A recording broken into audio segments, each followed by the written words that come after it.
বিসমিল্লাহির রহমানির রহিম। দয়াময় পরম দয়ালু আল্লাহর নামে। আলহামদুলিল্লাহি রাব্বিল আলামিন।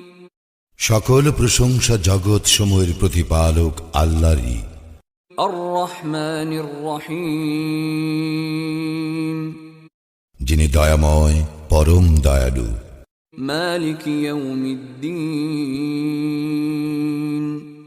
কর্মফল দিবসের মালিক। ইয়াকা না'বুদু ওয়া ইয়াকা নাস্তাঈন। আমরা শুধু তোমারই ইবাদত করি, শুধু তোমারই সাহায্য প্রার্থনা করি। ইহদিনাস সিরাতাল মুস্তাকিম। আমাদেরকে সরল পথ প্রদর্শন করো। সিরাতাল্লাযীনা আন'আমতা আলাইহিম গায়রিল মাগদুবি আলাইহিম ওয়ালাদ-দাল্লিন। তাহাদের পথ যাহাদেরকে তুমি অনুগ্রহ দান করিয়াছ, তাহাদের পথ নহে যাহারা ক্রোধ নিপতিত ও পথভ্রষ্ট।